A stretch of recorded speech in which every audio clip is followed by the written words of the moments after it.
Bonjour et bienvenue sur les podcasts d'aventure, les podcasts qui donnent le goût du vin et du partage. Aujourd'hui, nous partons à l'aventure, ou plutôt à l'aventure, chez Fabrice Le Glatin à Saint-Symphorien d'Ancelles, dans le département de Saône-et-Loire.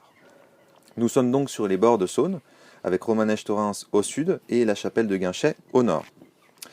Ah, le Beaujolais, justement. Pour info, le Beaujolais tire son nom de Beaujou, le joux signifiant mont ou encore colline. Ce paysage très escarpé abrite le Gamay, qui est ici le cépage roi pour les vins rouges. Mais il abrite aussi et surtout Fabrice, qui a monté le domaine de la Cure et plus récemment la maison Fabrice Le Glatin. Au pays du granit, nous sommes donc heureux d'échanger avec Fabrice, une des figures de la nouvelle génération du Beaujolais, pleine de vitalité et surtout de projets. Bonjour Fabrice. Salut Thomas. Merci de nous recevoir chez toi à Saint-Symphorien d'Ancelles. Fabrice, as-tu directement une vie avant de faire du vin? J'ai eu une vie puisque je vivais à Paris et j'étais prof d'anglais dans un lycée des Hauts-de-Seine. D'accord, donc prof. Professeur d'anglais, exactement. Donc rien de te destiner au milieu du vin. Non, si ce n'est la passion. Ouais. Avant, est-ce que tu étais lié de près ou de loin au vin? Avais-tu un intérêt particulier pour les vins nature? Avais-tu un pied dedans par loisir ou par plaisir, tout simplement? Moi, par plaisir, mais depuis tout petit en fait, puisque moi je suis né en Bretagne et donc c'est pas une région de vin, si ce n'est qu'on a nos cousins de la Loire qui font du vin et encore plus proche les Muscadets. Mais il y avait toujours des vins différents à la maison, quand il y avait de la famille, des amis. Toujours des vins de régions différentes. Un coup c'était des Chinons, un coup des Gigondas, un coup c'était un Pessac-Léognan. Voilà. De toutes les régions. De toutes les régions, mon père nous faisait découvrir des vins de toute la France et je trouvais ça vraiment passionnant, même si j'en buvais pas. J'ai commencé à boire du vin assez tard, à l'âge de 19 ans en fait, 18-19 ans. Oui. Donc à Paris donc, lorsque tu es monté à Paris. Non, c'était déjà en Bretagne. Et puis dès que j'ai eu mon permis de conduire, la première chose que j'ai fait et que j'ai eu une voiture, je suis parti dans les vignes dans le Bordelais. D'accord. Voilà. Non, et ensuite la passion s'est vraiment développée. Surtout quand on est prof d'anglais et qu'on voyage comme j'ai pu le faire aux États-Unis, au Canada ou en Grande-Bretagne, on est un peu un ambassadeur de la France. Ouais. Et je me serais trouvé un petit peu un peu bête de ne pas m'y connaître un minimum en vin, de ne pas pouvoir parler du vin et de la gastronomie française aussi. Voilà. C'est lié. C'est extrêmement lié. Donc je me suis mis à lire beaucoup sur le vin et en 2006 les blogs sont arrivés. Et j'ai lancé mon blog chez 20minutes.fr, voilà, un blog qui a eu pas mal de succès, qui m'a permis d'entrer dans le monde du vin, on va dire professionnel, le monde des médias. Ouais. Voilà. Donc tu faisais des articles sur certains vignerons. Exactement. Des dégustations, je me déplaçais beaucoup chez les vignerons. J'avais lancé un concept qui s'appelait les Tupper Wine, où on dégustait les vins des vignerons que j'avais rencontrés. J'ai monté des salons de vins naturels sur une péniche, le Marcounet, pour pas la nommer, à Paris. Pendant 4 ans, donc j'ai un peu tout écumé jusqu'à ce que je rejoigne le Goemio avec Pierre Guigui pour déguster un certain nombre de vins et les critiquer dans des guides. Voilà, donc ça s'était un peu professionnalisé. Ouais. Voilà, jusqu'à ce que un beau matin je décide. Tu aies le déclic. Voilà. Et justement, parle-nous de ce déclic. Quel est le moment qui t'a fait dire bon, allez, ça y est. Maintenant, je passe à autre chose. Il y a eu une nouvelle page. C'est vraiment il y a plusieurs étapes. Il y a que j'en avais marre d'enseigner à Paris en banlieue, des conditions de travail, voilà, j'ai trouvé plus mon compte. Donc et ça, la passion grandissante peut-être. Et puis la passion faisait que je voulais vraiment m'investir davantage dans le vin, voire ne faire que ça. Voilà, il y a eu les attentats également en 2015 où nous on vivait près des puces de Saint-Ouen à Saint-Denis et où on a été fortement impacté. Ça a été une forme de psychologiquement c'était difficile. Voilà, et puis oui, la passion du vin jusqu'à ce qu'en 2016 je décide de descendre une semaine chez mes amis Bruno et Isabelle Perrault, domaine de la Molière à Vornard, qui travaillent en bio depuis au moins 25 ans, en biodynamie depuis très longtemps, qui font des vins naturels qui sont absolument magnifiques. Et avis aux amateurs. Voilà, et j'ai passé une semaine là-bas en juillet 2016 et quand je suis remonté à Paris, j'ai dit à mon épouse que voilà, c'est ce que je voulais faire, quoi. C'était vraiment être vigneron. J'avais pioché sous la pluie pendant une semaine. On avait planté de la vigne. On avait travaillé dans des conditions assez difficiles cet été 2016. Mais quand bien même, je me suis dit si on est capable de passer ça, je pense qu'on est bon, derrière. Donc voilà, là ça a été le déclic et puis j'ai tout mis ensuite en œuvre entre le BTS Vitiono. Donc le BTS Vitiono, tu as pu le faire par correspondance en un an, voilà, avec le CNEAC, donc le Centre National d'Études Agricoles par correspondance. Je faisais mes stages chez Bruno et Isabelle Perrault et chez Henri Milan, donc en Provence. Donc 2 régions différentes. Voilà, chaque vacances scolaires, j'en profitais, voilà. Ouais. Et puis j'ai quand même demandé ma mutation, et en 2017, je suis arrivé ici. Je suis arrivé dans la région tout seul, donc j'enseignais la semaine ici, je commençais à faire des vignes, j'allais travailler chez des copains, les aider, on en reparlera peut-être un petit peu plus tard, et le week-end je remontais à Paris. Voilà. Parce que le métier de vigneron, c'est souvent aussi une histoire de famille. Donc ta famille était à l'époque restée à Paris, pendant que toi tu étais ici en bas, dans le Beaujolais. Exact. Donc pourquoi avoir choisi le Beaujolais? Tu as répondu à la question, c'est par rapport aussi à cette rencontre, que tu as faite avec ce domaine. Parlons un peu de ton rapport à la terre de tes vignes. Pour nos auditeurs et auditrices, très clairement, quel cépage tu travailles? Quelle est la superficie de ton domaine, sur quelle appellation tu travailles, et aussi pourquoi avoir créé la maison Fabrice Le Glattin. Le cépage roi ici, c'est le gamay, qu'on appelle gamay noir à jus blanc, avec lequel on fait des Beaujolais Village et des crus, notamment chez moi des crus Chena et des crus Juliena. Le domaine de la cure fait désormais 4 hectares 25. Voilà, donc avec une majorité de Chena, 3 hectares et demi de Chena, il y a 25 arts de Juliena et 40 arts de Beaujolais Village. D'accord. Voilà, et ensuite, la maison Fabrice Le Glattin, c'est un peu notre assurance tout risque, hein, quand on est dans une région qui est sujette à la grêle, voire au gel, comme ça a été le cas un peu dans le sud Beaujolais. Nous ici, on a eu de la chance, beaucoup de chance, parce qu'on a été impacté très très faiblement. Il est super important d'avoir la possibilité d'acheter du raisin dans la région, tout près d'ici. Moi, j'achète à Vornard, donc Vornard, c'est à côté de mes vignes de Julier, de Juliena. Donc tu arrives à suivre aussi ces approvisionnements Bien sûr, je suis toujours chez le même vigneron. Ça fait 2 ans. Je vais démarrer ma 3e année avec lui. J'ai acheté du raisin qui était en C2, qui était en C3 l'année dernière. C'est en 3e année, 2e année, 3e année de conversion vers l'agriculture biologique. Et donc à la rentrée prochaine pour le primeur qui s'appelle Gamine et que tu as pris, qu'il y aura à la boutique, Gamine sera converti en bio. Voilà, sera certifié en agriculture biologique. Donc c'est un vigneron avec qui j'échange beaucoup, à qui je rends visite régulièrement. Je regarde les vignes, le travail du sol qui est fait, voilà, et pas que du sol, le travail à la vigne évidemment dans son ensemble. Justement, en termes de certification, on en parlait avant ce matin avec Antoine Sunier.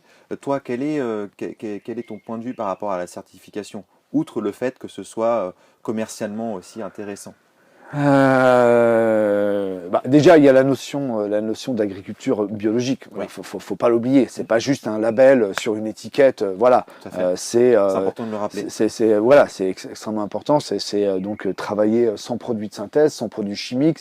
C'est respecter l'environnement. C'est une agriculture que je trouve vertueuse, même si effectivement on nous reproche un petit peu des utilisations de cuivre, mais dont les quantités ont chuté de façon absolument incroyable par rapport aux anciennes générations. Donc voilà. Pour nous, c'est l'expression du terroir, elle vient là. Je pense que en agriculture conventionnelle et chimique, l'expression du terroir n'a absolument aucun sens.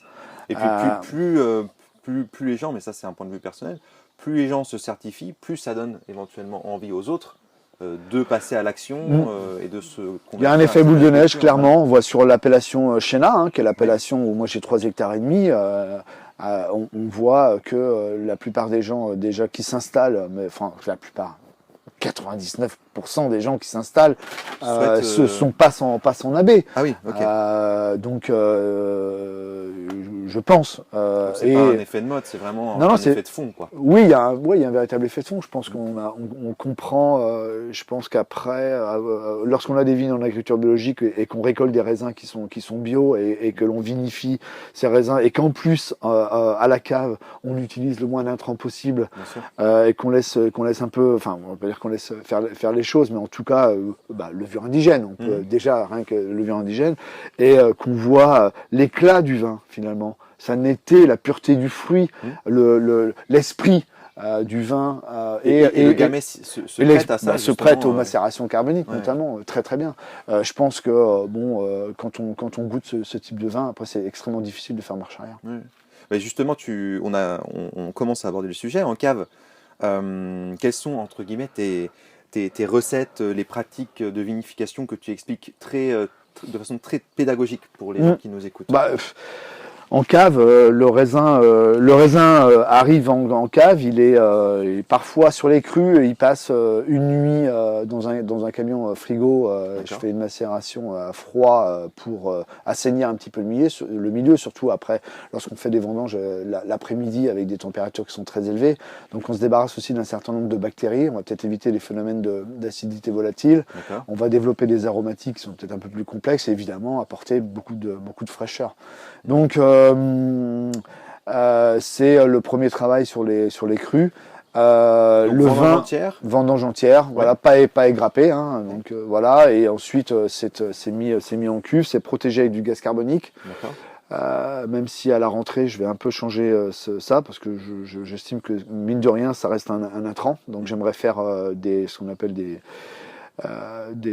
levains, un levain, voilà, c'est-à-dire ce qu'on appelle pied de cuve également, voilà, c'est ça. Donc c'est-à-dire vendanger une semaine, en gros, avant la date des vendanges, vendanger du raisin, le presser, faire du jus, les fermentations alcooliques démarrent.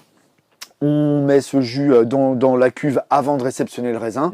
Lorsque le raisin a été encuvé, on remet le jus par-dessus et donc on a tout un environnement fermentaire qui a démarré. Tout un levain, donc même principe qu'avec le pain. Bien sûr, voilà, un levain et qui va en plus dégager du gaz carbonique qui va protéger la vendange naturellement de l'oxygène. Donc ensuite c'est quelques remontages, c'est-à-dire qu'en fait on va chercher le jus de tir, le jus qui s'est créé par le poids du raisin, qui est dans le fond de la cuve, voilà, qu'on va faire remonter avec des tuyaux et une pompe sur le dessus pour aérer un petit peu, parce que finalement l'oxygène n'est pas un ennemi, il faut aussi savoir travailler avec. Nos levures ont besoin d'oxygène, ont besoin de respirer un petit peu, voilà. Donc on homogénise un petit peu le milieu également. On a des levures qui sont en bas, fatiguées, un peu mollasses, et puis on va les faire remonter par-dessus. Donc à ce contact-là, on va pouvoir développer de nouveau toute la vie fermentaire et levurienne. Donc on le fait de temps en temps, ça dure un petit quart d'heure. Mais voilà, c'est à peu près tout. Et surtout, ça c'est la partie, les méthodes techniques, on va dire. Mais surtout, on est au cuvage tous les jours, on est au cuvage matin et soir, et on sent, on écoute, on déguste, on regarde, on observe, voilà quoi. T'es attentif. Et on est extrêmement attentif. L'idée, c'est un peu de faire finalement aussi laisser le travail se faire, de faire une forme d'infusion. Où ce qui nous intéresse, c'est vraiment le jus, et surtout ce qui est extrêmement important, ce qui est extrêmement intéressant, c'est que outre l'univers de la cuve qui est fermé et qui est protégé de l'air, il y a un autre univers qui est encore plus important, c'est l'univers de la baie. C'est la fermentation qu'on appelle intracellulaire. Voilà. Donc, et c'est ce qui donne l'éclat, bien sûr, un éclat au jus et à tes vins, justement. Exactement. Mais justement, en parlant de tes vins maintenant, On voit que tes noms de cuvées ressemblent drôlement à une sorte de famille. Là, on est en train de goûter le Jules, Exact. qui goûte très bien d'ailleurs, que tu viens d'ouvrir. Ça t'est venu comment cette drôle d'idée de fonder une famille en quelque sorte Ouais, parce que avec c'est vrai tes que filles. c'est une véritable famille. En fait, ma première parcelle, c'était donc une parcelle en Chéna. Mhm. En plaisantant, mon fils qui devait avoir 13-14 ans, me disait on pourrait l'appeler Chenapan. Voilà, Chéna, Chenapan. Voilà. D'accord. Jeu de mots. Donc voilà, jeu de mots, voilà, j'ai trouvé ça mignon, et le fait que ce nom sorte de la bouche de mon fils, bon voilà, évidemment ça avait une saveur particulière. Bien sûr. Donc j'ai dit ok, ben vas-y, on y va pour Chenapan, voilà. Donc ta Et cuvée phare. ouais, la cuvée phare de Chéna, qui sera donc en AB, en bio, en 2021. Mhm. Et puis de là, c'est vrai que Laurence, ma graphiste, a aussi trouvé un univers, et Chenapan, ça lui a parlé tout de suite. Et c'est vrai que cette étiquette de Chenapan a quand même Déclencher quelque chose, quoi. oui, déclenché quelque chose. Et en plus, il y a tellement de façons de la lire, cette étiquette, que voilà, je trouve ça vraiment passionnant. Et donc du Chenapan, je me suis dit, on va décliner, quoi. On va essayer de trouver des noms parfois peut-être un peu désuets, un peu anciens, qu'on n'utilise plus beaucoup à l'ancienne. Et je me suis tout de suite souvenu que mon grand-père m'appelait Crapule. Voilà, ça c'était mon surnom. Il m'appelait Crapule. Donc j'ai dit pas ok. Capsule. Non, Crapule. ouais, exactement. Donc on a dit, j'ai dit, on y va pour Crapule. Et la famille, c'est toujours les choix aussi en famille, évidemment, Bien sûr. à valider. Voilà, et ensuite il y a Gamine qui s'est imposée assez naturellement, et voilà. Et les filles, pour l'instant elles sont en minorité, mais il va y avoir une nouvelle cuvée de Chéna, parce que j'ai récupéré 1 hectare 40, enfin j'ai récupéré 2 hectares 50 au total, mais 1,40 d'un côté, 1,10 de l'autre. Et cette parcelle d'1 hectare 40, donc des granites, n'est-ce pas, avec des sables, voilà, le pays du granit, va évidemment être baptisé incessamment sous peu. Donc la et ce sera certainement la parité. Ah bien sûr, bien sûr. Bien sûr, la parité arrive. Voilà, et puis il y a eu Garçon derrière, avec une dimension un petit peu aussi, politique, je sais pas, mais sociale et féministe aussi, évidemment. Un clin d'œil. Un petit clin d'œil, voilà, à mes amis féministes. C'est ça. Hashtag Isabelle Perrault. Ouais, c'est ça. Notamment. On pense à elle. Ouais. Éventuellement, un petit coup d'œil justement sur quelques cuvées. La Gamine, tu en parlais. Ouais. Donc, c'est ton primeur. Ouais, c'est mon primeur. Donc c'est la maison FLG. Donc comme je l'expliquais tout à l'heure, la maison me permet donc d'acheter du raisin et de le vinifier. Oui. C'est aussi pour certains une façon, pourquoi pas, d'aller acheter du raisin complètement ailleurs. On pourrait aller acheter du Cinsault ou du Mourvèdre en Languedoc ou en Vallée du Rhône, et puis en faire une cuvée, et voilà, pour s'éclater.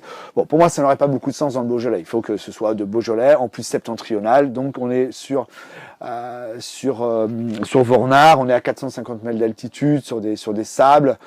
Les vignes, regarde les vignes de Fleury qui sont en face, et c'est une macération très courte, de 7 à 8 jours. On peut jusqu'à 9 jours si on considère que pendant 2-3 jours, finalement, les FA n'ont pas véritablement démarré. Il n'y a pas de signe encore. Voilà, la densité ne plonge pas, on n'entend pas le glouglou. Et puis c'est au bout du 2e jour et demi, 3e jour que ça y est, on sent pétille. Que ça commence à démarrer.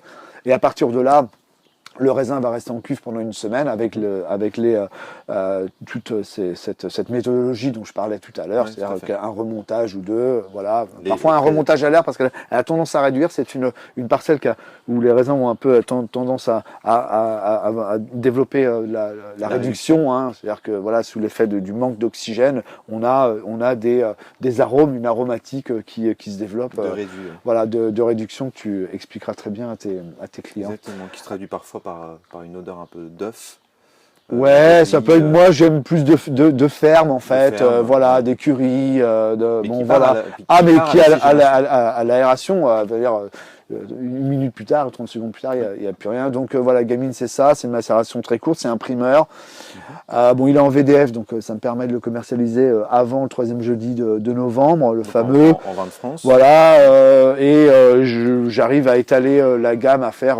J'ai fait 2500 bouteilles en 19, j'en ai fait près de 4000 en 2020.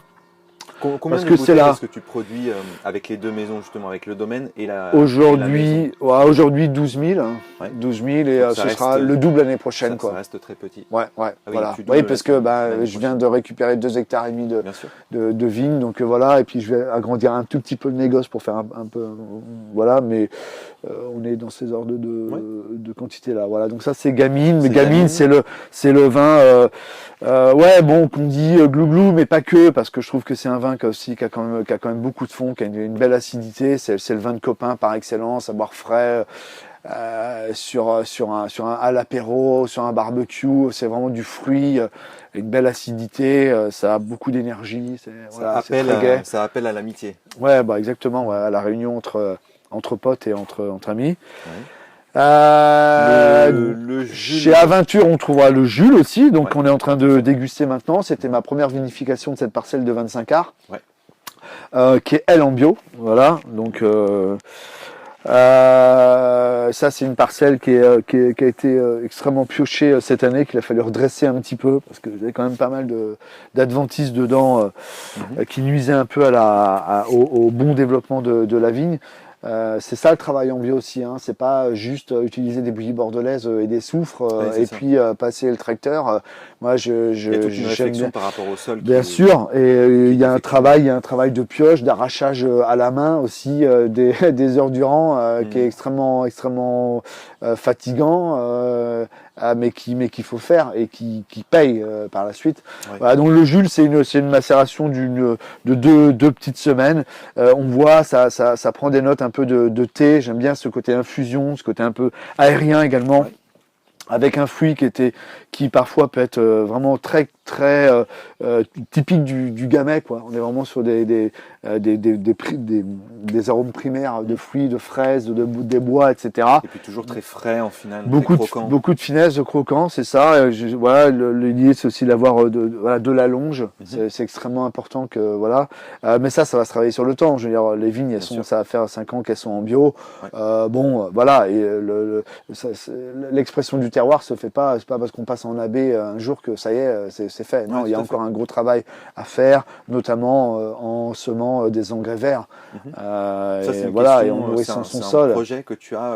Oui, bien sûr. Oui, bien sûr. C'est déjà, ça commence à être le cas sur les bocards, les nouvelles parcelles que j'ai pris, mais c'est essentiel, notamment pour aérer le sol, parce qu'avec toutes les racines, les radicelles de ces engrais verts, que ce soit des poux à fourrager, que ce soit de la moutarde, que ce soit des trèfles, etc. Ça décompacte des sols, exactement. Donc c'est extrêmement important et ça permet du coup aux racines de tes vignes de plonger et de pouvoir aller chercher des choses qu'elles n'auraient pas fait autrement, d'aller chercher notamment de l'eau, de la fraîcheur, de se nourrir des oligo-éléments dont le sol est fait, parce que un sol est fait de ce qu'on appelle plusieurs horizons, hein. On a quelque chose d'extrêmement important dans les 40 premiers centimètres, l'humus, voilà, mais au-delà de ça, on a également d'autres éléments, ce que les vignes en conventionnel dont les sols sont pas travaillés ne font pas. On voit les racines sont en mode horizontal, quoi. Ouais, là, on est sur une verticalité, quoi. Et c'est ça que j'adore dans les vins, et notamment les vins en bio où quand on travaille de cette façon-là, mais aussi en biodynamie, c'est ces vins qui souvent démarrent de façon très large, quoi. On est sur le côté, on est sur le ciel en fait, quoi. Voilà, d'abord parce que la vigne c'est ça, c'est la photosynthèse, c'est la lumière, c'est le soleil, c'est la pluie, c'est tout ce qui arrive de là-haut, c'est les échanges avec la lune évidemment. C'est tout ça, et puis en bouche on sent que le vin progressivement se rapproche, voilà, se rapproche de la vigne, du fruit, et puis progressivement de la terre, et on rentre en surface, et ça pour moi c'est ce que j'aime vraiment dans les vins, avec évidemment une énergie qui est extrêmement importante aussi. Il faut que ça vibre en bouche. C'est pas que l'acidité, on dit c'est acide, une belle acidité, l'acidité c'est bien, mais il y a une énergie aussi. Il faut que le vin vibre, voilà. Et puis tu il y aura chez Aventure Chenapan 2020, les Gandelins. Donc là, évidemment, les fameux granites sur sable. On regarde la parcelle, regarde le moulin à vent. Qu'on voit très bien, et c'est une vinification qui est très similaire à ce que j'ai fait sur Juliena. Voilà, ce sont des macérations carboniques, des infusions, très peu de quelques remontages, voilà, et puis trouver le bon moment pour décuver et envoyer le raisin à la presse. Ça, c'est aussi un moment clé. C'est un peu comme il y a un autre moment, c'est les vendanges. Quand est-ce qu'on fait les vendanges? Le jour J, voilà. Quand est-ce qu'on cesse d'élever le vin en barrique également et qu'on soutire et qu'on va faire la mise en bouteille? Il y a tous ces moments clés là. Quand est-ce que je soutire mes vins? Quand est-ce que je les mets en bouteille? Tout ça, c'est des questions clés qui sont difficiles pour un vigneron novice comme moi, qui n'a pas eu derrière une famille de vignerons, un père, un grand-père, un oncle. Voilà, j'ai pas passé mon enfance dans les vignes à gambader et à entendre les anciens parler du temps, parler du ressenti qu'ils avaient, parce que ça, c'est extrêmement important de travailler avec le ressenti. Je pense que voilà, c'est aussi une des différences entre, je pense, l'agriculture conventionnelle et l'agriculture en biologie, biologique, c'est qu'on travaille, ou en biodynamie, c'est aussi un travail de réflexion, de sens, un ressenti, un travail empirique qui est extrêmement important. Et voilà. Alors en revanche, j'ai eu la chance de travailler avec Bruno et Isabelle Perrault, de travailler au contact d'Henri Milan également, qui m'a appris énormément de choses, notamment l'autonomie, qui me filait des cuves. Je dis vas-y, tu te démerdes, voilà. Donc voilà. Et puis ici également avec des gens talentueux comme Jean Foyard, et plus jeune mais tout aussi talentueux, Sylvère Trichard, voilà. Et puis j'ai la chance d'avoir des voisins super comme Paul-Henri Thiardon, comme Louis-Clément David Beaupère, qui est voilà, une grande figure du cru Chéna, évidemment. Pour moi, c'est un peu mon phare à Chéna. Et puis on est une petite bande de nouveaux aussi, faut pas croire. Je pense à Angela et Hugo de Domaine des Jeunes Pousses, voilà. Je pense au Domaine Lachat, je pense au Domaine Lachat, les Hollandais, Clos Bateau, voilà, des gens qui s'installent et qui sont comme moi débutants. Le Beaujolais a 12 jours devant lui. Ouais, le Beaujolais, a 12 jours devant lui, exactement. Est-ce que, on le voit là, un vigneron se doit d'être au four et au moulin. Quel conseil, brièvement, voudrais-tu donner aux personnes souhaitant se reconvertir, entre guillemets, comme toi? De l'acharnement, de la réflexion, de l'envie, de la passion, c'est un peu tout ça? Ouais, c'est un peu tout ça, ouais. C'est un peu tout ça. Faut être hyper passionné, quoi. Faut pas compter. De la persévérance. Persévérance. Faut pas compter ses heures. Faut aimer travailler dans le froid. Faut aimer travailler parfois sous la pluie également. Faut aimer, on va pas dire pas jusque là, mais il faut tolérer et accepter la charge administrative également, qui est lourde quand même. On oublie souvent avec très très lourde, que ce soit tous les mois les stocks à déclarer auprès des douanes, auprès de l'Inter-Beaujolais, le travail avec Sicocer, le travail avec même Écosser. Enfin bon, voilà, il y a un nombre de partenaires, si on veut, mais aussi d'institutions, administrations, j'ai plutôt envie de dire, autour de nous, qui ne nous facilitent pas la tâche. Faut dire clairement que on a, voilà, je vais pas dire qu'on nous met des bâtons dans les roues, pas jusque là, mais enfin bon, il y a une lourdeur, qui fait que parfois, on a un après-midi. On va le passer devant l'ordinateur alors qu'on devrait être dans la vigne à faire notre travail. Et notre travail, c'est à la vigne ou à la cave, quoi. C'est pas devant un ordinateur. Voilà. Donc le conseil, c'est ça. Le est bien passé aux douanes. Ouais, aux douanes et ainsi qu'au cerf aussi, parce que c'est ça. De dégustation, il y a du progrès à faire. Et pour le mot de la fin, est-ce que tu as un petit mot pour les buveurs de vin qui souhaitent découvrir des vins vrais, authentiques? Qu'est-ce que tu voudrais leur dire? Que le vin, c'est du raisin, c'est du fruit. Voilà, le vin, ça doit avoir le goût de raisin et le goût de fruit dans un premier temps. Voilà, donc c'est ça qui compte avant tout. Bon, je crois que ça y est, c'est un peu fini l'époque où on boisait les vins, où on y mettait des copeaux, on les maquillait, voilà, exemple de chocolat. de café de torréfaction, etc. Bon voilà, voilà, c'est ça, c'est aller chercher des vins authentiques, vertueux, effectivement, évidemment en agriculture biologique. Et pourquoi pas en biodynamie, Ouais. des vins naturels aussi. Moi, les vins, tu me parlais, j'ai pas été jusqu'au bout de ma réflexion. Mes vins ne sont pas sulfités, ni à la cave, ni à la mise en bouteille. Voilà, c'est zéro SO2. C'est pas par dogme, c'est juste parce que je trouve que dans mes vins, ça sert à rien, tout simplement. Ça sert strictement à rien. Mes vins voyagent, je commercialise, je vends mes vins à 90% à l'étranger. Quand ils arrivent ou en Australie ou à Singapour ou à New York et qu'on me dit on l'a ouvert, on a attendu un peu parce que je conseille aux gens évidemment d'attendre un petit peu, que le vin se remette de son voyage, quelques jours. Et qu'on goûte les vins et qu'ils n'ont pas bougé et qui sont fringants, je me dis que voilà. Après, on met des choses en place pour pouvoir travailler comme ça. C'est pas juste on fait une mise en bouteille, un bouchon, merci, au revoir, terminé, j'ai pas sulfité, je fais des vins sans soufre. D'où l'importance aussi du travail en amont. Bien sûr, travailler en amont dans la vigne, en cave, et puis les mises en bouteille, choisir les bons jours de soutirage, choisir des bons jours de mise en bouteille avec des lunes descendantes, pas de nœuds lunaires, des lunes croissantes, des jours où il fait beau, où les vins sont réchauffés.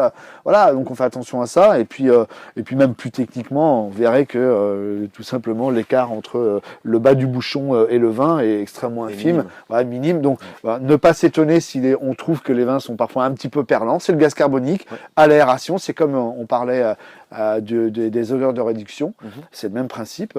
À l'aération, le gaz carbonique. Est-ce que tu conseilles de carafer l'ensemble de tes vins ou pas? Non, pas du tout. Vraiment pas. C'est des vins qui s'ouvrent dans le verre, qui ont... et ça, moi, j'adore ça. Et surtout, j'adore quand les gens le remarquent, qu'effectivement, on ouvre la bouteille, on sert un premier verre, voilà, il offre ce qu'il veut offrir, le vin aussi, parfois, c'est un peu lui qui décide, faut aussi lui laisser sa place. Ce sont des vins vivants, donc qui sont aussi très sensibles à l'extérieur, à l'environnement, à la lumière, et puis au temps qu'il fait, voilà.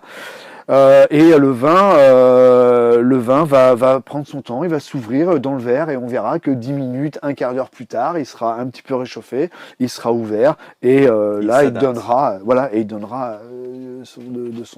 son meilleur, quoi. Donc voilà, donc là le carafage, après c'est joli sur une table, je veux dire, mais à ce moment-là, on ouvre le vin et on carafe et on le met sur la table au moment du déjeuner, quoi. Pas la peine de laisser une heure, voilà. En revanche, c'est vrai que une bouteille ouverte, on remet le bouchon dessus, on la remet au frais à la cave ou même dans le bas du frigidaire, et le lendemain on la réouvre, on lui relaisse encore un petit peu de temps pour qu'elle reprenne un peu de température, et les vins sont excellents le lendemain. Il n'y a pas d'oxydation, problème d'oxydation, ils sont encore très fringants, quoi. Donc des vins vivants qui évoluent avec le temps et sur la durée. Ouais. Merci en tout cas Fabrice pour ton temps et ce bel échange. Avec et plaisir. Merci à vous, chers auditeurs et auditrices, de nous avoir suivis.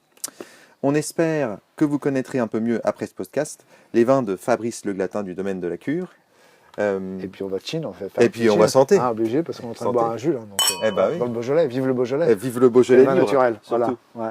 Exactement. Et n'oubliez pas, d'ici là, portez-vous bien. Celui qui est maître de sa soif est maître de sa santé.